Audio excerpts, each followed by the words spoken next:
इस वक्त पूरी दुनिया के लिए एक मुसीबत बनी हुई है, क्योंकि ये एक सिर्फ ऑनलाइन अपराध नहीं बल्कि राष्ट्रीय सुरक्षा से जुड़ा हुआ खतरा भी बनती जा रही है। सीबीआई यानी कि केंद्रीय जांच ब्यूरो ने देश के सबसे बड़े अंतर्राष्ट्रीय साइबर ठगी नेटवर्क में से एक का खुलासा कर दिया है और इस ताजा चार्जशीट ने जांच एजेंसियों को चौंका कर रख दिया, क्योंकि इसमें भारत में चल रहे 1000 करोड़ रुपए से ज्यादा के साइबर स्कैम का सीधा कनेक्शन चीन से जुड़ा हुआ मिला है। सीबीआई की चार्जशीट से यह पता चलता है कि इस गिरोह के तार विदेशों तक जुड़े हुए थे। फर्जी लोन, निवेश और नौकरी के नाम पर लोगों को लूटने वाला यह नेटवर्क भारत के अंदर बैठकर नहीं बल्कि विदेशों से कंट्रोल किया जा रहा था। और सीबीआई की इस कार्रवाई ने कहीं न कहीं अब ये चिंता पैदा कर दिया है कि क्या भारत के खिलाफ साइबर जंग छेड़ी जा रही है। पूरा मामला क्या है, समझते हैं। दरअसल जांच एजेंसियों ने अंतर्राष्ट्रीय साइबर अपराध में शामिल 4 विदेशी नागरिकों और 58 कंपनियों के सहित 17 लोगों के खिलाफ आरोप पत्र दायर किया है। इनमें से 4 चीनी नागरिक शामिल हैं। इन पर शेल कंपनियां बनाकर ऑनलाइन 1000 करोड़ रुपए से अधिक की धोखाधड़ी करने का आरोप लगाया गया है।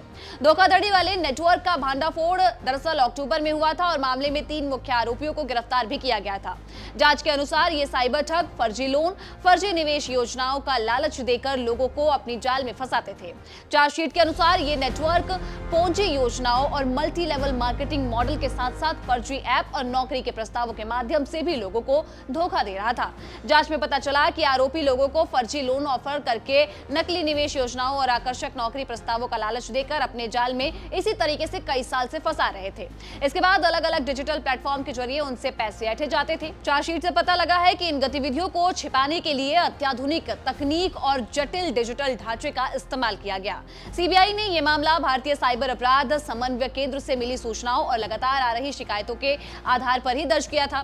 फिर जांच के दौरान यह सामने आया कि साइबर ठगों ने अपनी पहचान को छिपाने और एजेंसियों से बचने के लिए गूगल विज्ञापन, bulk SMS campaign, SIM box messaging system, cloud server, fintech platform और दर्जनों फर्जी बैंक खातों का इस्तेमाल किया। सबसे चौंकाने वाला खुलासा ये रहा कि इस पूरे ऑपरेशन के केंद्र में 111 फर्जी कंपनियां थी।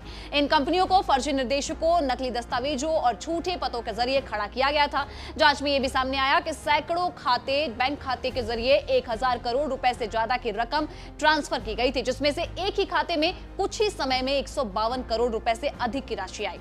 सीबीआई ने इस मामले में कर्नाटक, तमिलनाडु, केरल, आंध्र प्रदेश, झारखंड और हरियाणा में 27 जगहों पर एक साथ छापेमारी की है। इन छापों के दौरान डिजिटल डिवाइस, अहम दस्तावेज और वित्तीय रिकॉर्ड जब्त कर लिए गए। वहीं फॉरेंसिक जांच से यह भी पता चला है कि विदेशी नागरिक जो हैं वो विदेशों से सीधा इस नेटवर्क का संचालन कर रहे थे। जांच में यह भी पता चला कि 2 भारतीय आरोपियों से जुड़ी हुई एक यूपीआई आईडी अगस्त 2025 तक विदेश से सक्रिय रही, जिससे रियल टाइम विदेशी कंट्रोल की पुष्टि हो पाई। अब बात करें चीन से कनेक्शन की, तो बता दें कि फ्रॉड साल 2020 में कोरोना महामारी के दौरान शुरू हुई थी। शेल कंपनियां 4 चीनी हैंडलर जू, यी, हुआन लियू और वेजियान लियू और इसके साथ ही गुआन हुआवांग के डायरेक्शन में बनाई गई थी। इन विदेशी नागरिकों ने ही कथित तौर पर 2020 से भारत में फर्जी कंपनियों का गठन करके साजिश रचा। फिलहाल अक्टूबर में 3 लोगों की गिरफ्तारी के बाद सीबीआई ने कर्नाटक, तमिलनाडु, केरल, आंध्र प्रदेश, झारखंड और हरियाणा में 27 जगहों पर जो है तलाशी ले ली है। अब आपको यह भी बता दें कि यह कार्रवाई सीबीआई के ऑपरेशन चक्र वी का एक हिस्सा है, जिसका मकसद होता है भारत में सक्रिय, संगठित और अंतर्राष्ट्रीय साइबर आर्थिक अपराधों पर शिकंजा कसना। जांच एजेंसियों का यह कहना है कि इस नेटवर्क से बाकी लिंक और मनी ट्रेल की जांच अभी जारी है, लेकिन इतने बड़े लेवल पर हो रही ठगी भारत के लिए एक चिंता का विषय है। आपका इस पूरे मुद्दे पर क्या कहना है, हमें कमेंट सेक्शन में जरूर बताइएगा और देश दुनिया की तमाम जानकारियों के लिए देखते रहें दैनिक जागरण।